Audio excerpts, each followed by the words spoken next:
A vivenda xa é o primeiro problema dos españois e así o indica o último barómetro do CIS. Os anuncios de pisos ou casas colgados nos portais inmobiliarios duran horas, ás veces incluso minutos, polo que os propietarios teñen na súa man o poder de seleccionar os inquilinos. Cóntanolo Isabel Cotelo, presidenta da Asociación Profesional de Inmobiliarias de Galicia. Hai moita máis demanda que oferta e iso é o que provoca que, claro, para cada oferta de alquiler que sacamos ao mercado temos unha lista enorme de candidatos, polo que o propietario, pois claro, ten a capacidade de tomarlo con calma e decidir o perfil que mellor lle convenga. Así, os propietarios poden evitar, por exemplo, inquilinos con menor nivel de ingresos para asegurarse ante un posible impago. Con todo, hoxe o filtro vai máis alá e incluso exclúe a quen ten mascotas. Andrea é unha veciña de Vigo que deu a súa cadela en adopción por non atopar unha vivenda onde lle aceptasen. Mi familia, que son mis mascotas, las tuve que una dar en adopción y a otra tenerla en casa de acogida porque me es imposible encontrar algo para poder alquilar y sobre todo que me admitan mascota. Un problema que vai dende os máis novos que non conseguen emanciparse, ás familias e tamén aos pensionistas, como Juan Carlos, que paga de alugueiro o 70% do que cobra. Eu gano 1.048 euros de pensión, 700 de piso, como entenderás, o vivo bajo un techo o como. Ata cando durará esta odisea da vivenda?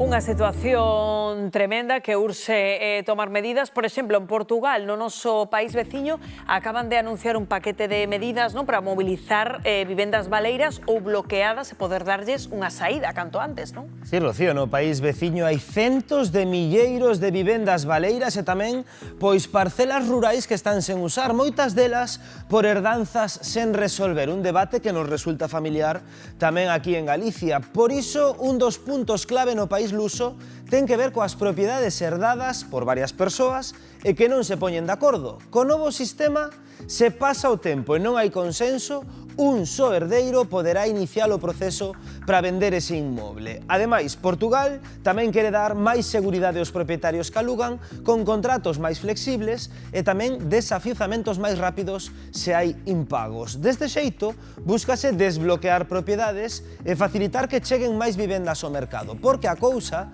está complicada aos dous lados da raia e hai quen tira de enxeño para atopar un teito asequible, porque fíxense nesta parella que se quere asentar en Ribeira. Buscan piso e levan a súa petición sobre dúas rodas, colocando cartel na súa moto, Óscar. Bernardo, desde logo que veñen sobre rodas e a toda máquina porque están desesperados xa por atopar piso. Mira por aí como veñen, aí está, esa moto, isto é MotoGP, pero a tope, Sebastián. Aquí tedes de feito o cartel, o famoso cartel que se está facendo famoso en toda Ribeira, Sebastián, porque agora mesmo xa estades desesperados, non hai maneira de atopar piso.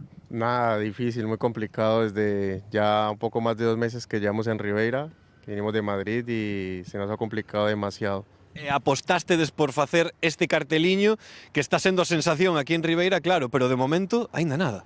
Nada, lo único que, bueno, sí, la gente, los vecinos sí nos recomiendan sitios donde ir a averiguar, a consultar, pero lo que aparece es solo para vacacional.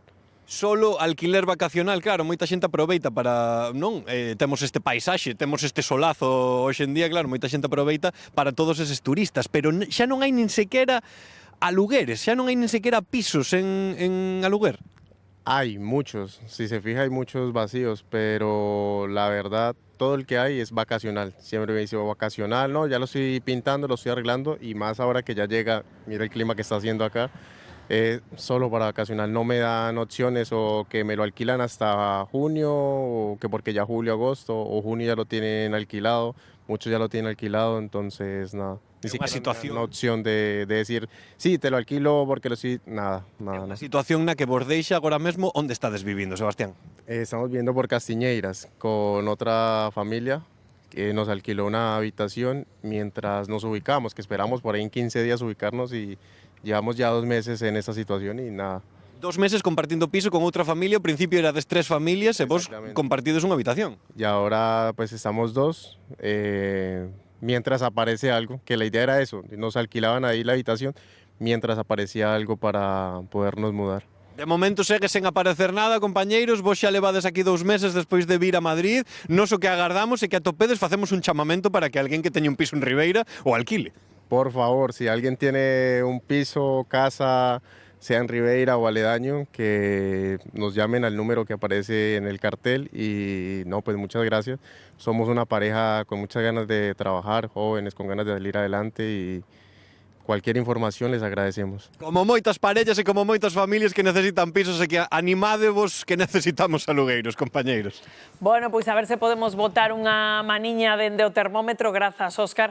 A verdade é que a situación para alugar en xeral é desesperada, pero se xa unha persoa está, digamos, no caso desa muller que te acompaña en Maceda, Belén, a situación aínda se complica máis, non?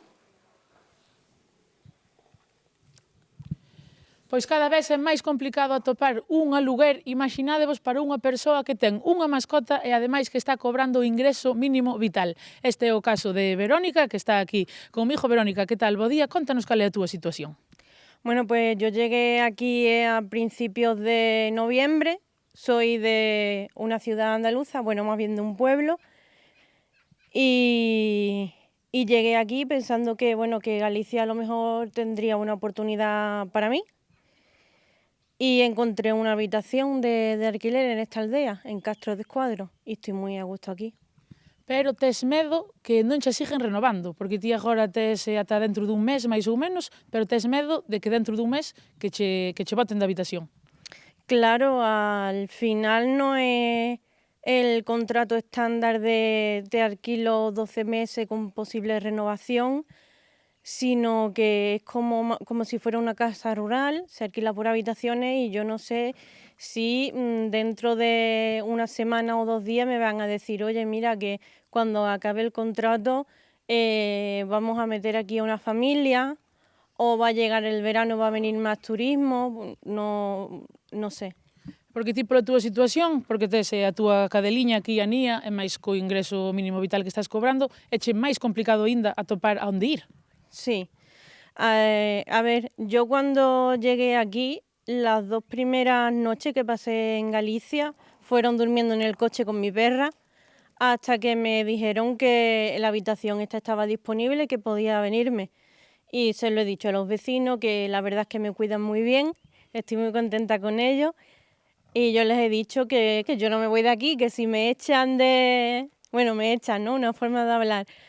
Que si no encuentro alquiler, que yo me quedo durmiendo dentro del coche, que vivo en el coche, pero me quedo aquí con ellos, que me quedo aquí, porque estoy bien. Pois moitísimas gracias, Verónica, xa acabades de oíla, está cobrando o ingreso mínimo vital, ten a súa cadeliña e ten medo de que agora, en breves, podan botala. E a súa decisión é quedarse a dormir aquí neste coche. Tremendo, tremenda historia.